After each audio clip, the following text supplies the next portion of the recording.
There are planet's first builders, nature's architects and engineers, crafting homes of spectacular design in every corner of the globe. Some are elegantly simple, others surprisingly complex. So it looks like a teenager's bedroom from the outside, but if you were to cut this right down the middle and look inside.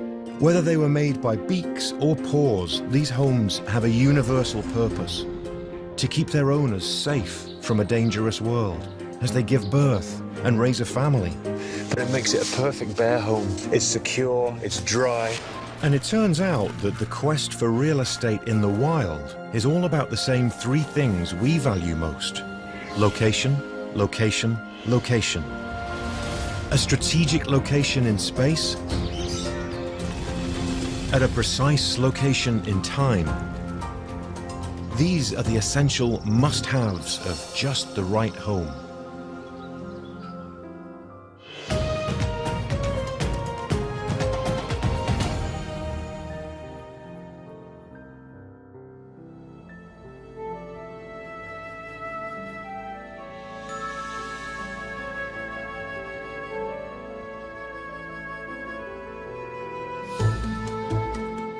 It looks like an ideal place to live, doesn't it?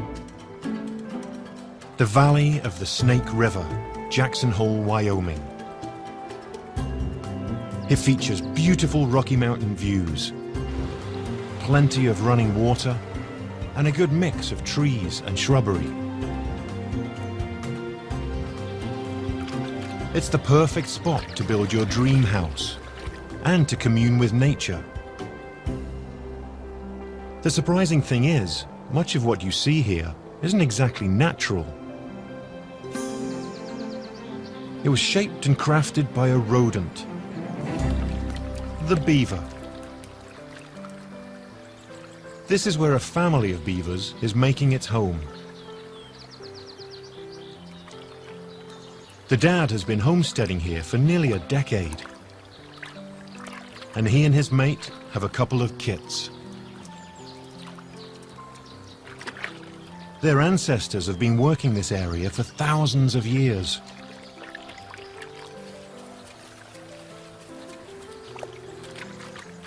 For this family, like all homeowners, location is crucial. But once they chose this spot, they set about giving it a complete makeover to meet their exacting specifications.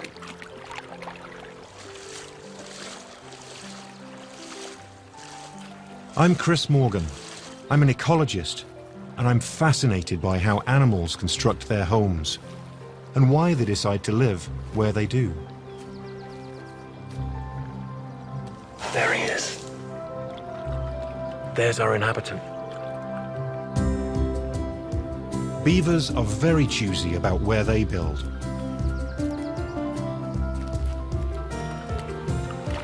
There's one thing no beaver can do without. It's top of the list in their real estate requirements, and that's a stream. When beavers hear the sound of running water, they feel compelled to build. But before they start work on their house, they first build a dam. And check out this dam. It's amazing, it's huge. Beavers are the only mammals besides humans that construct dams to block water. And they build big ones. A beaver dam can be hundreds of feet long, and it's strong enough to support me. It is such an impressive construction. I mean, look at this. It's packed with big logs down to these tiny twigs, and every single one of them, look, has been chewed off by a beaver. These are all different building materials, and one of the most impressive to me is the fact that these beavers will swim with and push and hoist these giant rocks. Look at the size of that, right onto the top of the dam. And they use these big rocks as anchors along with the giant logs, and then they intersperse it with mud and grass and other debris. Look at that, perfect. And create this watertight system with one idea in mind, and that is to bring the water level up behind this dam. And the difference between this water level and that water level is approaching, I'd guess, 3 feet. It's quite something. These beavers are not only designers and architects, but stonemasons, woodworkers, builders. They do it all. The dam converts a stream into a pond. Wow. That's just the place to live if you're a water-loving, web-footed beaver who's much better at swimming than walking. Now that the pond's nice and deep, the beaver family instinctively shifts gears to start working on their house, the lodge. With all this construction work, they need a lot of wood. Fortunately, their ancestors evolved into lumberjacks, and they work the night shift.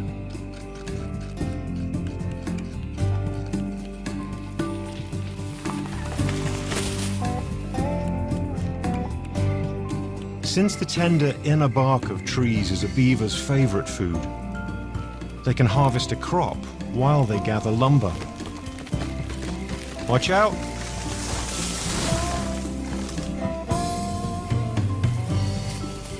But there is a limit to how much they can drag, so our clever beavers let the water do the work.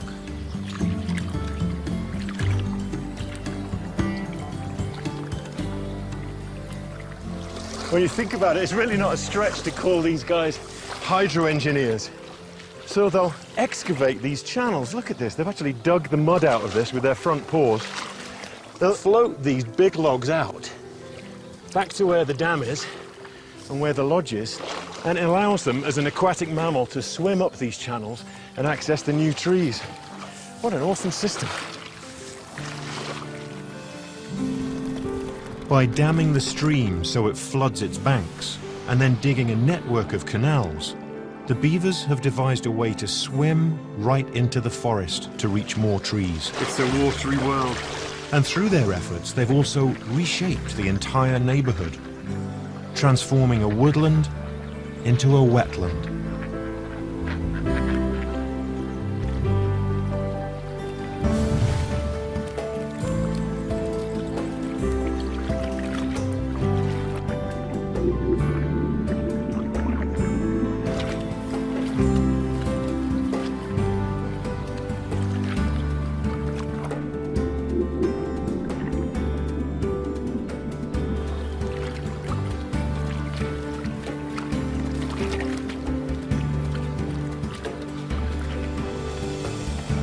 Of course, beavers don't work from a blueprint, but they certainly seem to have one in mind.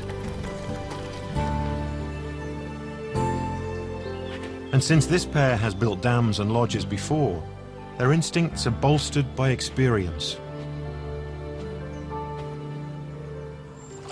This is the heart of it all, the heart of the beaver neighborhood. Look at the size of this. This is the lodge. My goodness, it looks like a total jumbled mess of logs. Kind of like a volcano of logs. They've stripped off the bark and eaten the inner bark. Look at those teeth marks. And then they use their food, the food waste, as building material. So it looks like a teenager's bedroom from the outside, but if you were to cut this right down the middle and look inside, you'd see just how complex it is. This lodge is built up against the pond shore, but the entrances are underwater for security. Above is a suite of rooms. Amazingly, the beavers actually carve them from the inside, chewing and clawing their way through that solid mound of wood and earth. There's a kind of a mud room where they can dry off, and a family room where they eat and sleep. They left the domed roof a little loose to vent out CO2 and to let in fresh air. And as a finishing touch, they'll excavate the mud on the shore side to create a moat, so their home will be completely surrounded by water.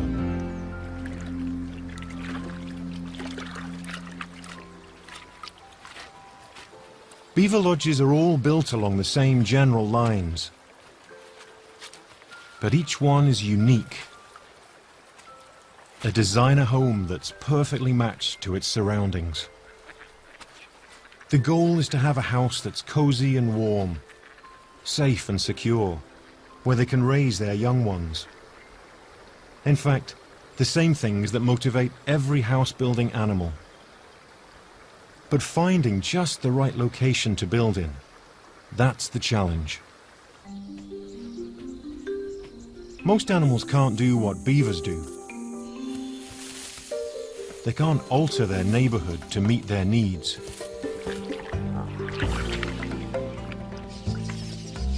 So they have to make the best use of their habitat, taking advantage of whatever nature offers.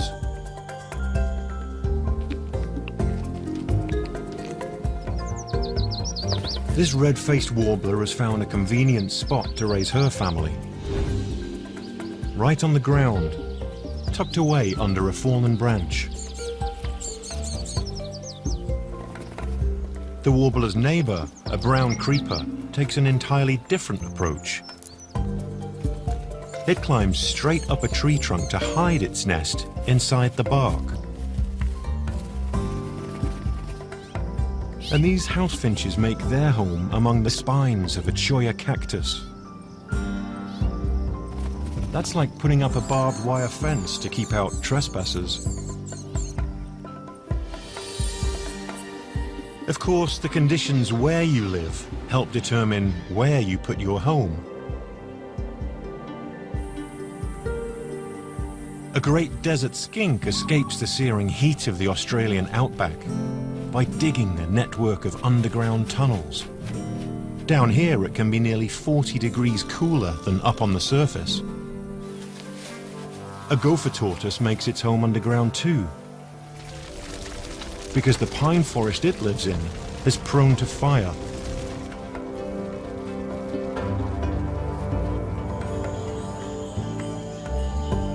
No matter where you make your home, your surroundings are bound to present both challenges and opportunities. A good homemaker knows how to deal with both.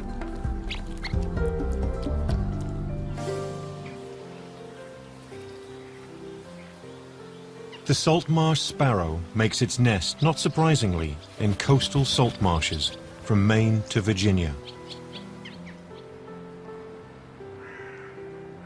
A house near the shore offers a lot of attractions, but it also harbors risks. This is a place where ocean and land collide, a place of constant change and powerful forces.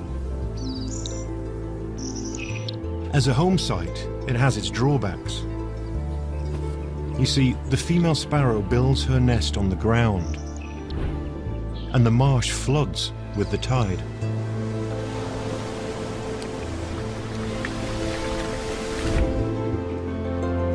Twice each day, the pull of the moon draws the sea into the marsh. And twice each month, when the moon is full, and again when it's new, the tides are especially high.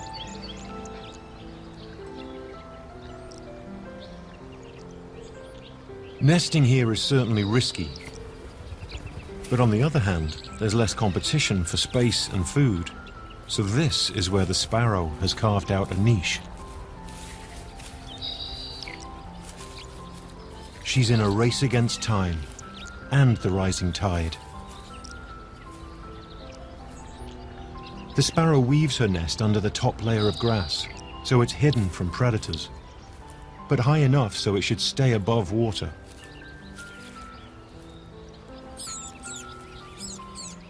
It takes 24 to 26 days from the time she begins laying her eggs until her last chicks fledge. Almost the exact length of the lunar cycle. There's no margin for error.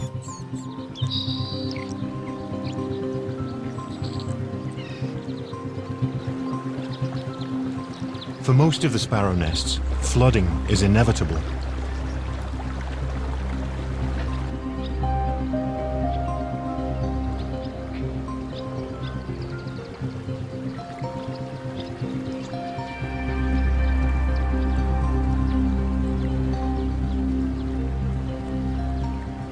It can be a disaster.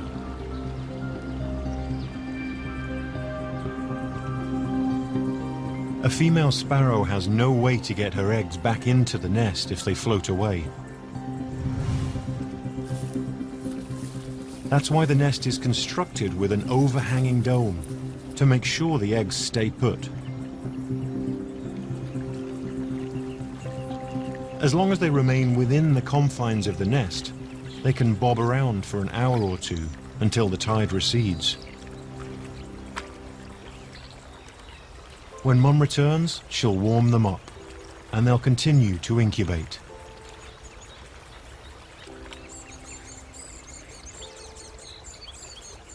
After the eggs hatch, the chicks have no protective shell to float around in, so they're more vulnerable than ever.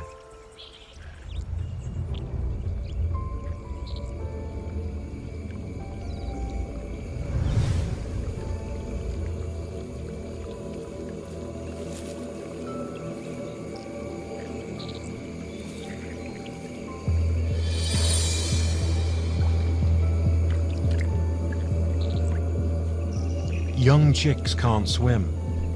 They're defenseless against the rising water.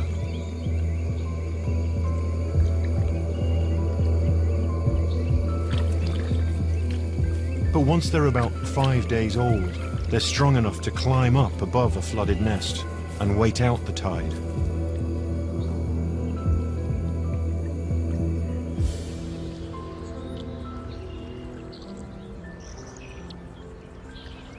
This chick has made it through the night. She was just big enough to reach safety. Her siblings weren't so lucky.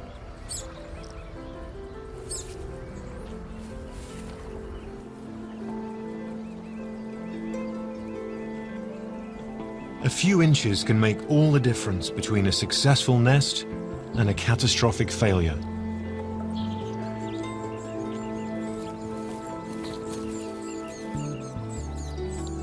But enough sparrows survive to keep the little birds coming back to these marshes year after year.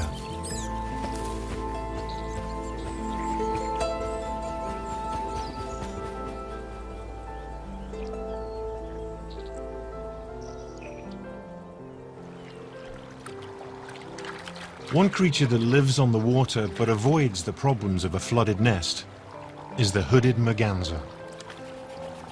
Mergansers are striking little ducks, especially the males, with their black and white crests.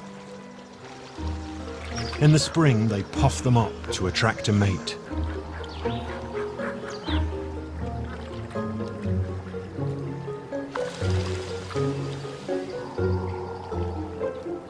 Once courtship is over, house hunting and child rearing are left up to the female. Most waterfowl build their nests on the ground or on floating mats of vegetation. But hooded mergansers are rare ducks. They seek out the shelter of a hollow tree. Out of the thousands of trees in this forest, this one is perfect. Struck by lightning years ago, it still stands tall with a convenient entrance, 50 feet up. A woodpecker probably drilled out that hole while it foraged for insects. Over time, the hole's been widened and rubbed smooth, perhaps by squirrels or raccoons. And by generations of hooded merganser mums. At the bottom of the cavity, she lines her nest with soft down feathers, plucked from her own breast. And here, she lays a clutch of eggs, up to a dozen or so. Mergansers can afford to lay so many eggs because they nest in a location that's safe from the elements and from predators. After 4 or 5 weeks, the eggs begin to open.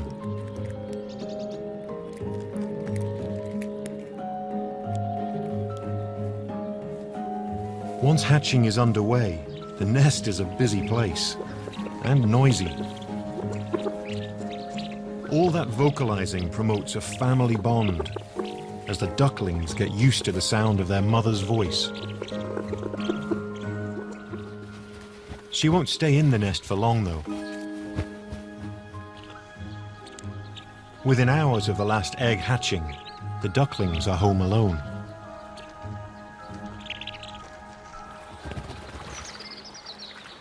Their mother's not far away, and her calls are the only thing that could entice them to abandon their cozy nest.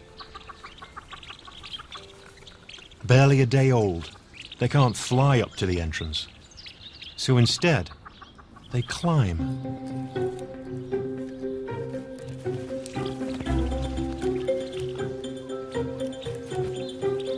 They're equipped with strong claws just for this purpose.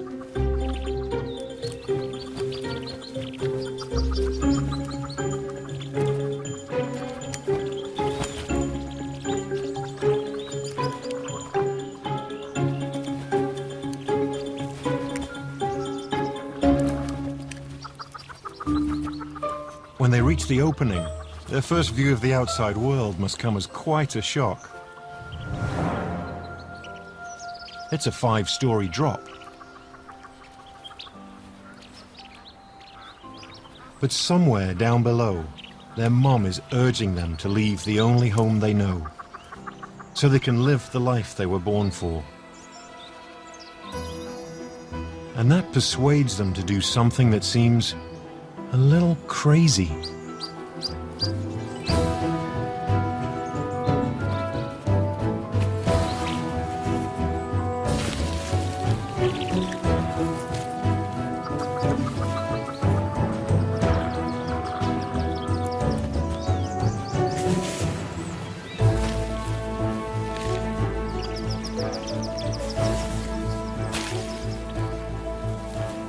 Some ducklings aren't as bold as others. And he who hesitates gets a push.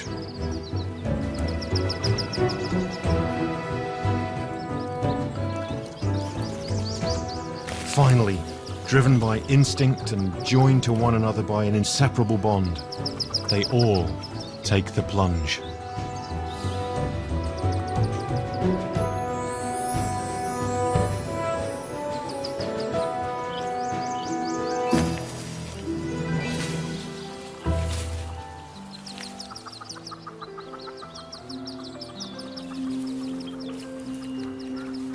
Once they've assembled on the ground, still following their mother's voice, they will make their way together through the woods to their new home on the water. As for the tree, it won't stand empty for long. Some other creature will take over the lease soon. Perhaps a squirrel or a wild turkey. And our hooded merganser will be back in residence next year to bring another family into the world.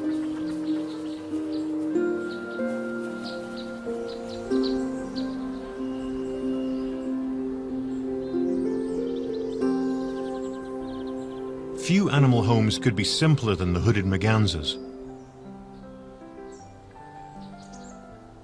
But here in this oak forest in the Ozark Hills of southern Illinois, you'll find homes that are almost absurdly complicated. The builder uses whatever is at hand, and his tower of sticks and leaves is a reflection of the place where he lives.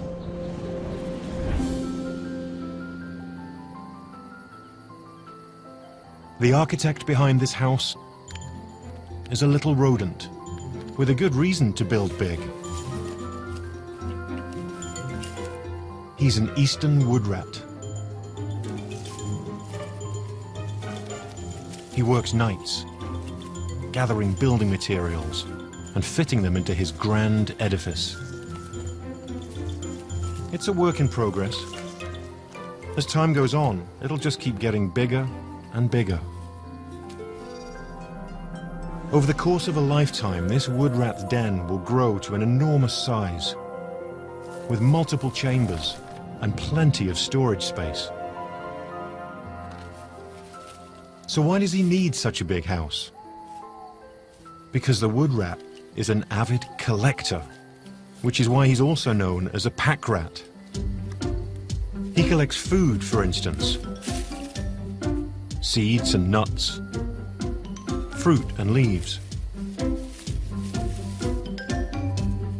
What he doesn't eat, he stores for the winter inside the den.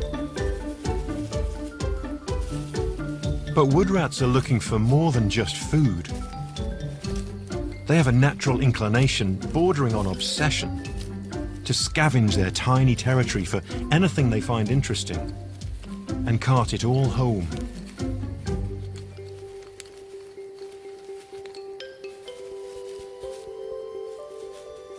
They seem especially attracted to the things we throw away. Toys, used shotgun shells, and anything shiny. They just love metal. But here's the mystery. We have no idea why they're drawn to all this stuff. Most of it is of no practical use to them. It's not warm. They can't eat it. No matter. They're inveterate hoarders. It all gets incorporated into the walls of the house, or socked away in a storage chamber. All this is a far cry from the compact and purely functional homes of most animals. But then most animals lack the wood rat's predilection for junk.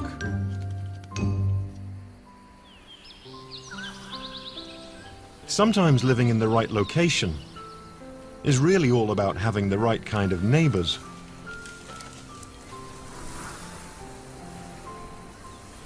Here in the Chiricahua Mountains of southeastern Arizona, there lives a little hummingbird that's taken that lesson to heart. I've come to learn more about it from biologist Harold Greene. God, this is just beautiful. Wow. He's a hummingbird expert, and he knows how to find them, by sight or by sound. One strategy is to just walk fairly directly from one spot to another and then just stop and listen. Harold has probably found more hummingbird nests than anyone on the planet. I think she kept on going. He has a special interest in the hummingbird that lives around here. It's called the black-chin. She's coming in. She's gonna go. Now she's off to the right. Here she goes. And she just sat on the nest. Is she on the nest? Yep, she just went to the nest. Oh, no way. You spotted it? Yeah. Oh, there she just came off the nest again. You know, you don't even think the nest could fit there, but then it's got that nice shade. Wow, it's wrapped right around the branch. Yeah. You would walk right past that. It's no bigger than a golf ball, really. Yeah. A bird so small, making such a tiny, fragile home. It's easy to see how vulnerable it can be.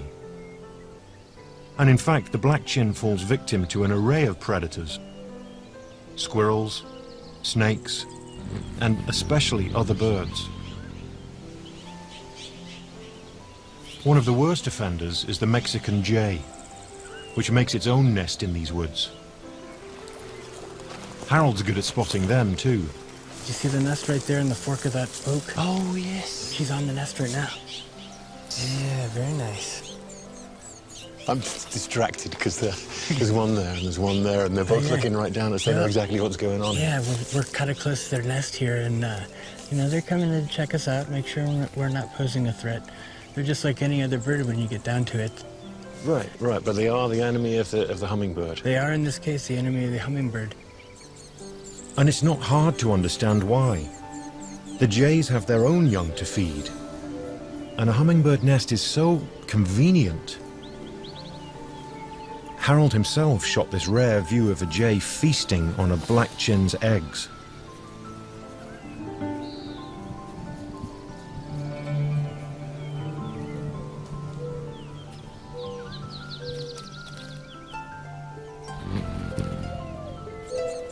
But some hummingbird nests are safer than others, and Harold has discovered why. Not too far away here is the hawk nest. It turns out the hummingbird doesn't build her nest just anywhere. Way easier to spot this one, probably, hey? Yes, it's slightly larger. She often chooses a neighborhood where she can get help from her neighbors. Either Cooper's hawks or their close cousins, the goshawks, will serve the purpose. Oh, I see. This Yeah, was- difficult to miss that one. Yeah. Wow. You could probably fit 100 hummingbird nests inside there. And it's sort of, you know, at the upper level of this forest, watching over this whole area. Now, you'd think that a big killer like a hawk would make short work of a hummingbird. In fact, they don't bother with such small prey. For a bird this size, the morsel's so small, the challenge is so great, you burn more calories chasing a hummingbird than you get from eating it. You know, if you had to run up this hill to eat a Tic Tac and then go down and come back up to get a second I'd one. probably only do it 7 or 8 times. Yeah. Jays, on the other hand, are perfect meal-sized prey for hawks, who attack them from above. The jays have only one defense: being annoying. When a jay finds a hawk, it sounds the alarm. That alerts the other jays, and they all gather round to give the hawk what for, trying to drive it away. And sometimes it works. Because the hawks are such a big threat to jays, they've become the hummingbird's protector. As the old saying goes, the enemy of my enemy is my friend. Should we go up the hill and get a closer look? Oh yeah, look at this. Oh, Spectacular. beautiful. Oh, Yeah. it's fantastic. Great vantage point. And that's the vantage point that instills fear in the jays. So they normally forage at all levels in the forest, on the ground, up into the canopy. But when they know that hawk's there, they don't want to be underneath her, because the way she hunts is to swoop down upon them. So from the hawk's position on high, you can imagine a kind of cone stretching down, taking in everything in the hawk's target area. For the jays, it's a no-fly zone. But for the hummingbirds, it's a safe haven. And their nests tend to be clustered inside that zone. The question is, do the hummingbirds really understand what's going on here? Do they seek out hawks when they look for a place to nest? Well, probably not. We know that the hummingbirds are very faithful to successful nest sites. So they build a nest, and if they are successful in fledging a brood, they'll come back and reuse that same site. They may have no idea that they're under the watchful eye of the hawks. That's actually my guess, yeah. For a black-chinned hummingbird, the trick is finding just the right place to live and the right neighbors to live near. But there's more to location than being in the right place. You also have to be there at the right time. Winter seems like the worst possible season for a bird to build a nest. But the cold doesn't stop these little songbirds. Grey jays maintain their territories all year round in the northernmost forests of North America. And they breed in the dead of winter. Here in Canada's Algonquin Provincial Park, a pair of jays is working together on their nest. They've picked a spot that's exposed on the south side to catch as much of the weak winter sunlight as possible. And it's nestled under a branch to offer at least some protection against snowstorms.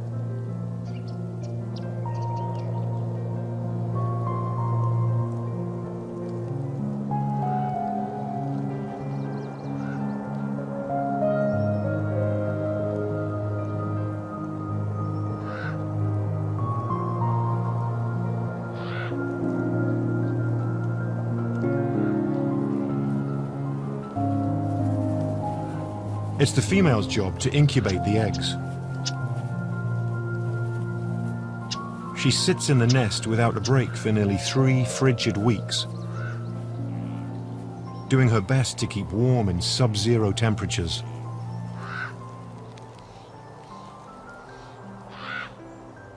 It's up to her mate to keep her well fed.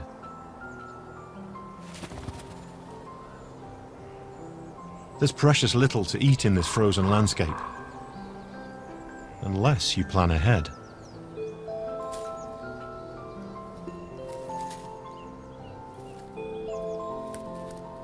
During the fall, grey jays harvest the bounty of the forest and store it away in caches, hidden in trees throughout their territory.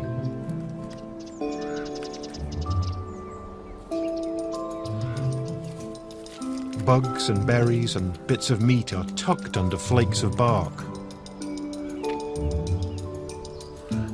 And not just any tree will do. Grey jays prefer black spruce for food storage. The bark is especially flaky, and its resin seems to do a better job of preserving perishable food. This pair of jays spent months creating a network of perhaps 10,000 food caches.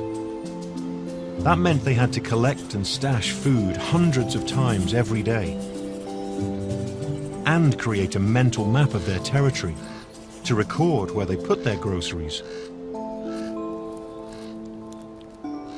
Their memories are phenomenal. They manage to retrieve as much as 80% of the food they hide.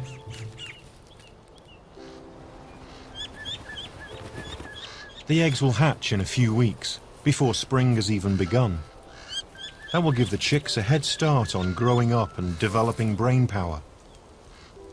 They'll need it when fall rolls around, so they can find and store food, and remember where they put it all.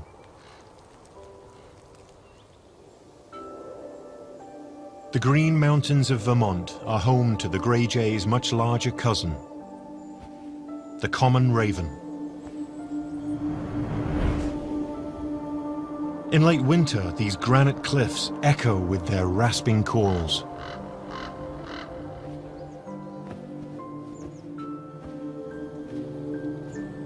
Now, while the rest of the forest is still closed for the season, the ravens are starting a family. Ravens are big birds, and they build a big nest, woven from sticks a yard long. Because ravens are so secretive and cautious, their nests need to be hidden out of the way. Like this one, in a crevice on a cliff face, with a rock overhang for protection. It's perfect for this family. In fact, the layout is so perfect, it's been used for thousands of years by countless generations of ravens. Once the chicks hatch, they grow fast. Within a few weeks, they're nearly as big as their parents, and they're ravenous. Both adults work overtime to keep food on the table for 4 hungry nestlings. Like jays, ravens store some food in hidden caches, but mostly they let the winter do their hunting for them. And winter is a cold-blooded killer.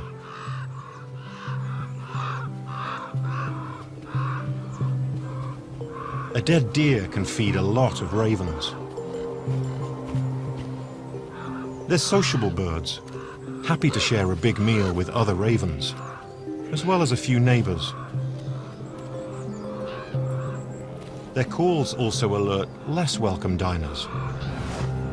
Eagles are too big and too powerful to disinvite.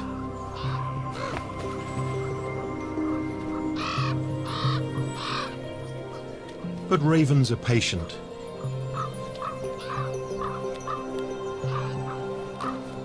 Once the eagle has eaten its fill, there's still plenty left.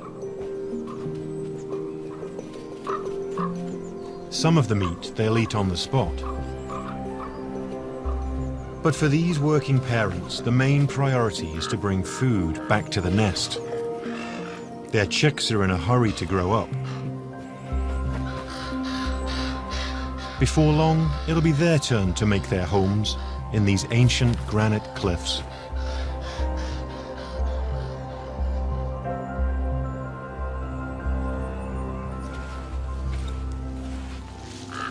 Many mammals do what jays and ravens do, start a family during the winter.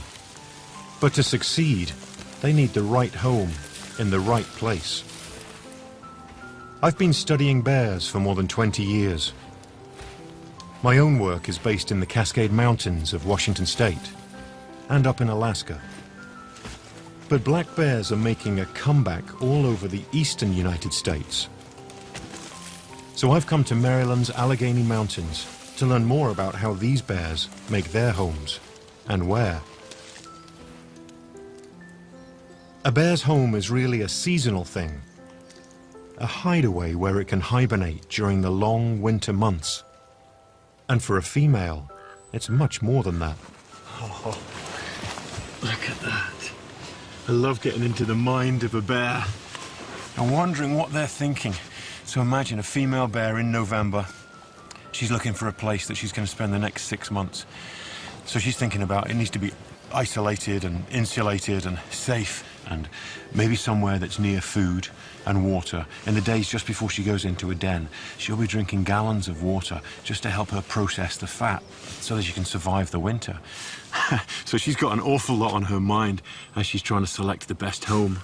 But this would be perfect. This den is empty now, but last year, for one bear, it was a very special place. Perfect. Completely dry and sheltered in here. This is where it all happens.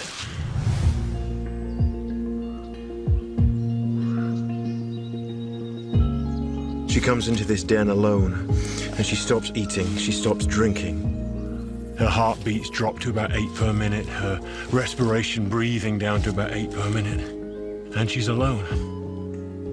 But then something even more surprising happens. In February, she gives birth inside this den, half asleep, to maybe 4 or 3 cubs. And then 2 months later, we follow the light at the end of the tunnel, and Shadow Mom as she leaves into this big wide world of adventure. What a way to start life.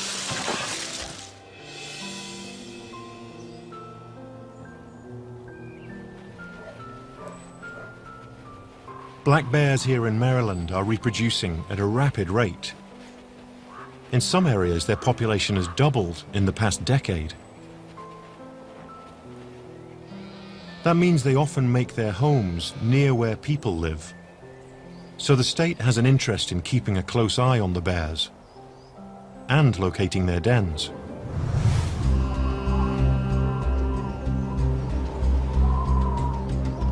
It's the end of March in these snowy woods.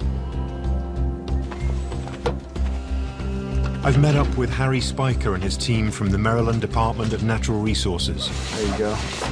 They're checking on the health and welfare of the local bears. We've got a short walk in.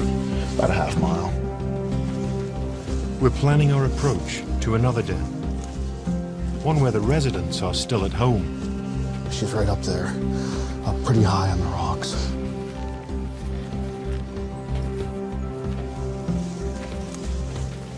So they're trying to figure out the best route to the cave, and we have to be very quiet because we don't want to disturb this female. You'll hit the rock wall, skirt around. You can see why a bear would be drawn to this area. We're surrounded by these giant boulders, and there are these dark holes between them that look perfect for denning. And you can also see Harry's military background coming out. He's going in first, and if he can't dart the bear and she decides to exit, then Georgia here is the backup. She can hopefully dart the bear as it comes through.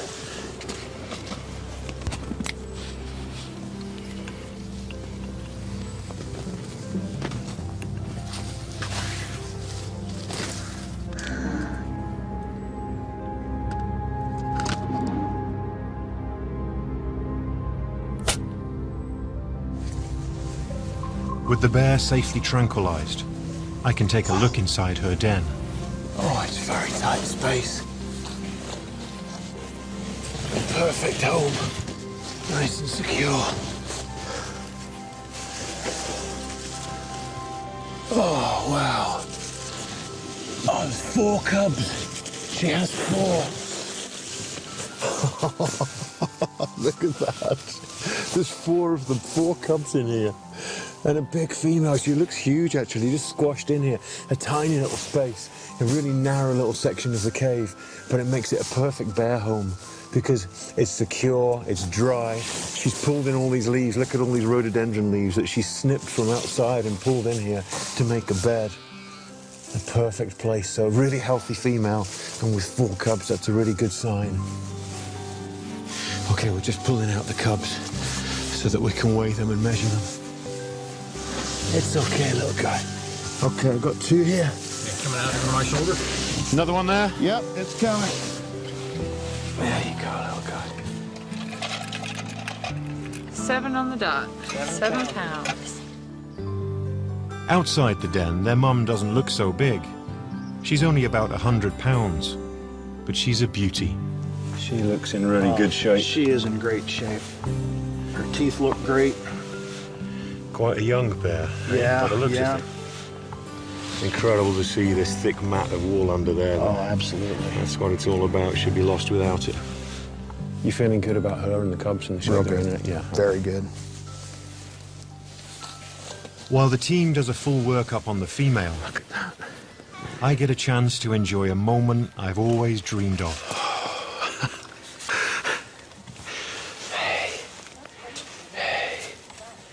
Oh, you guys are perfect, aren't you? Oh, this has got to be one of the most memorable experiences of my life. Just look at those guys. 4 of them. And we've got 2 of these guys here. As soon as you put them in your coat, they just want to feel comfortable and warm. They kind of chill out. And I guess it must feel like they're close to their mum, like they are in that cave. It's the first time these guys have seen daylight. And I'm definitely the first human being that they've seen. That's an incredible thought. It's just the biggest honor, playing surrogate mum for a few minutes.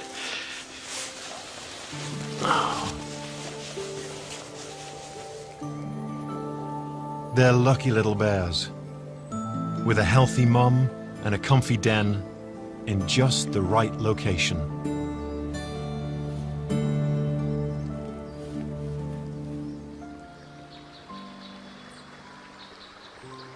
Back on the pond, winter has worked its magic, radically transforming the beaver's world.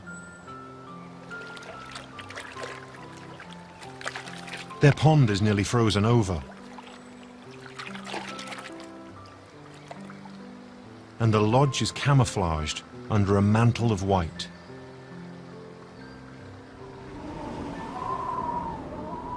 All around, the landscape may be buffeted by 60-mile-an-hour winds and chilled to minus 30 degrees. Many of these animals are grazers, so they're homeless. They have to stay on the move, regardless of the weather, scratching out their survival from beneath the snow. As a result, they're exposed to the worst that winter can dish out. And they depend upon their coats to keep out the cold. The snow can pile up 3 or 4 feet, and everything gets a coating of ice. Everything.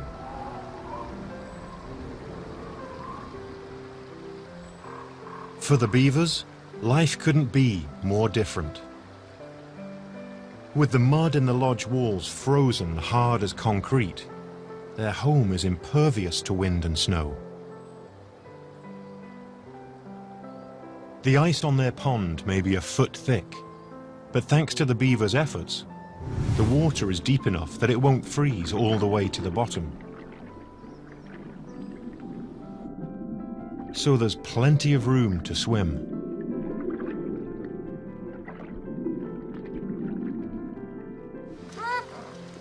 In the lodge, winter is 5 months of family time. And this family has a full house, with 2 parents, a pair of adolescents born last year, and by late winter, newborn kits. With all that shared body heat, the temperature in here may be 60 degrees warmer than outside. The beaver's larder is near their underwater entrance, maybe 1,000 pounds of tree limbs and logs. They can just pop out the front door, grab a meal, and swim back in to feed. Here in the darkness, in the safety of their lodge, they spend most of their waking hours reinforcing family bonds by grooming and eating together. For kits, like human kids, mealtime can turn into a game.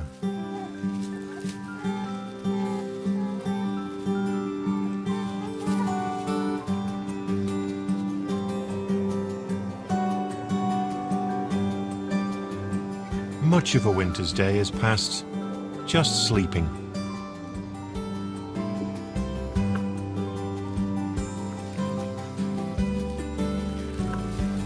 They've earned a rest.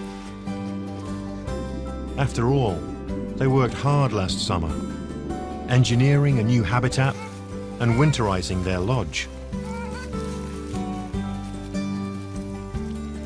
Now they get to enjoy all the creature comforts.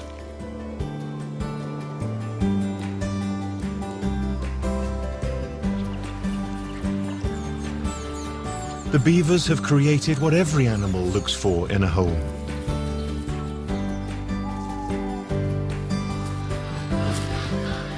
Oh, wow.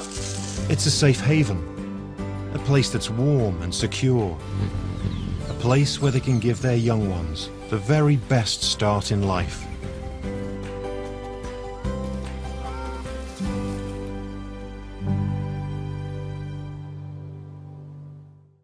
They're nature's architects and engineers, crafting homes of spectacular design. And every one of these fantastic creations tells a story. While many homeowners seek privacy, others band together. Competition and cooperation push and pull on village life, giving rise to complex societies where millions of citizens build a metropolis like nothing else on Earth.